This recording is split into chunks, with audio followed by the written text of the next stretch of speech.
ఏపీలో పాపులేషన్ పాలసీపై అసెంబ్లీలో ప్రకటన చేశారు సీఎం చంద్రబాబు. ఏపీలో ఎక్కువ మంది పిల్లల్ని కనాలని పిలుపునిచ్చారు. రోడ్ల విస్తరణలో తొలగించే చెట్లను తిరిగి నాటేలా పాలసీ రూపొందిస్తామని చెప్పారు డిప్యూటీ సీఎం పవన్. లైసెన్స్ లేకుండా బాణసంచా వ్యాపారం చేస్తే కేసులు పెడతామని హెచ్చరించారు హోంమంత్రి అనిత. తిరుమల లడ్డూపై మరోసారి మండలిలో వాడివేడి చర్చ జరిగింది.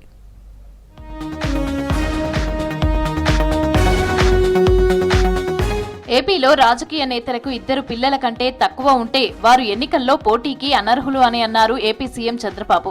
ఏపీలో ఎక్కువ మంది పిల్లలను కనాలని పిలుపునిచ్చారు. రాష్ట్రంలో ఏటా 6 లక్షల మందే పుడుతున్నారని, దీంతో 2047 నాటికి రాష్ట్రంలో వృద్ధాప్యం ఎక్కువ ఉండే అవకాశం ఉందని చెప్పారు. అసెంబ్లీలో పాపులేషన్ పాలసీపై మాట్లాడారు చంద్రబాబు.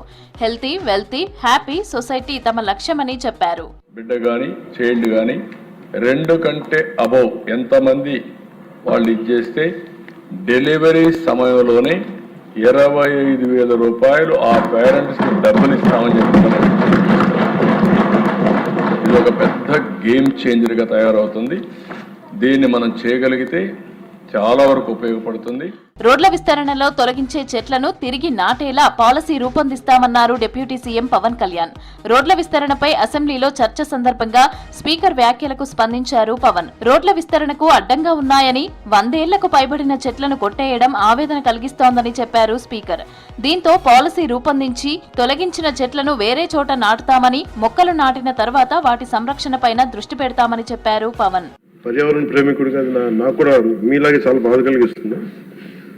ప్రత్యేకించి ఇందాక మన సుందర విజయ్ కుమార్ గారు కూడా మీ ఆధ్వర్యంలో మొదటి నాటారని చెప్పారు. ఇది ఖచ్చితంగా దీనికి ఒక పాలసీ అయితే తీసుకొస్తాం. ఎక్కడికే దీన్ని ఒక సామాజిక బాధ్యతగా, ఒక పర్యావరణం మన సంరక్షించుకునే బాధ్యతగా దాన్ని ఖచ్చితంగా మీకు ఒక 1 monthలో దీన్ని ఒక ప్రాపర్ పాలసీకి ఎలా తీసుకొచ్చి ఆల్రెడీ మాట్లాడాలి, దాన్ని చేస్తాం అధ్యక్ష. బాణసంచా అమ్మకాల్లో లైసెన్సులు లేకుండా వ్యాపారం చేస్తున్న 3,200 మందిపై కేసులు నమోదు చేశామని అన్నారు హోంమంత్రి అనిత. రాష్ట్ర వ్యాప్తంగా 26,55 లక్షల విలువైన బాణసంచా స్వాధీనం చేసుకున్నామని చెప్పారు. కోర్టుల అనుమతితో కొంత బాణసంచాను వేలం వేశామన్నారు. ఇటీవల జరిగిన బాణసంచా పేలుడుపై సభ్యుల ప్రశ్నలకు సమాధానమిచ్చారు మంత్రి. అదేవిధంగా అధ్యక్ష, అతి ముఖ్యంగా కఠినమైన జరిమానాలు, దండనలు అధ్యక్ష. ఇంతకు ముందు 500 ఉండే పనిష్మెంట్ ప్రైస్ ను కూడా ఇప్పుడు 10,000 రూపాయలు కూడా చేయడం జరిగింది అధ్యక్ష. భారీగా జరిమానాల విధింపు, పునరావృత ఉల్లంఘనకు లైసెన్స్ లేదా ఫైర్ సేఫ్టీ సర్టిఫికేట్ రద్దు చేయడం అధ్యక్ష. నిర్లక్ష్యం వల్ల ప్రమాదం సంభవించిన చోట యజమానులపై చట్టపరమైన చర్యలు కూడా తీసుకోవడం అధ్యక్ష. ఆంధ్రప్రదేశ్ అగ్నిమాపక సేవల చట్టం 2026 ఒక అవసరమైన మరియు భవిష్యత్తు దృష్టిలో రూపొందించబడిన సంస్కరణ. తిరుమల లడ్డూపై మరోసారి మండలిలో వాడివేడి చర్చ జరిగింది. కల్తీ జరిగిందని నివేదికలన్నీ చెబుతున్నా వైసీపీ సభ్యులు దుష్ప్రచారాలు చేస్తున్నారని అన్నారు మంత్రి ఆనం రామనారాయణ రెడ్డి. తిరుమల లడ్డూపై స్టేట్మెంట్ ఇచ్చే ప్రయత్నం చేశారన్నారు. దీంతో వైసీపీ సభ్యులు నినాదాలు చేశారు. గందరగోళం తలెత్తడంతో మండలి చైర్మన్ మోషేను రాజు సభను వాయిదా వేశారు. అన్యమత ప్రచారానికి ప్రోత్సాహం ఇచ్చినటువంటి ఆనాటి జెరూసలం బస్సు టికెట్లు ఆర్టీసీలు అమ్మినటువంటి వాళ్ళు వైసీపీ నాయకులు. బ్రిటిష్ వాళ్లు కూడా తిరుమల జోలికి వెళ్లలేదన్నారు మంత్రి అచ్చెన్నాయుడు. జగన్ మాత్రం పగతో వెంకన్న స్వామిని అపవిత్రం చేసే కార్యక్రమాలు చేశాడన్నారు. దేవుడు పట్ల జగన్ కు ద్వేషం ఉందన్నారు. ఇంతకు జగన్ క్రిస్టియన్ అవునా కాదా అని అడిగి 24 గంటలైందని, ఇప్పటికీ సమాధానం లేదని విమర్శించారు. అలాగే పంటల బీమాపై ప్రస్తావించారు మంత్రి.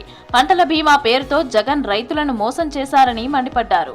12,000 రూపాయలు ఉన్నటువంటి నష్టపరిహారాన్ని ఈ పంటలకి ఏవైతే నేను చెప్పానో, మేము 17,000 ఇస్తే మీరు 12,000కి తగ్గించారు. 12,000 రూపాయలు ఉన్నటువంటి నష్టపరిహారాన్ని 25,000 రూపాయలకు పెంచాం అధ్యక్ష మొన్నను. ఏపీ అసెంబ్లీలో ఆమోదం పొందిన 2 బిల్లులకు శాసన మండలి ఆమోదం తెలిపింది. ఆంధ్రప్రదేశ్ అగ్నిమాపక సేవల సవరణ బిల్లు 2026 ని మండలి ఆమోదించింది. అగ్నిమాపక వ్యవస్థను ఆధునీకరణ చేసి మరింత బలోపేతం చేయడం కోసం చట్ట సవరణ చేసింది. అగ్నిమాపక వ్యవస్థలో పలు సంస్కరణలు అమలు చేస్తూ చట్ట సవరణకు శాసన మండలి ఆమోదం తెలిపింది. అగ్ని ప్రమాదాల విషయంలో నిర్లక్ష్యం వహించిన యజమానులపై కఠిన జరిమానా విధిస్తామని హెచ్చరించింది శాసన మండలి.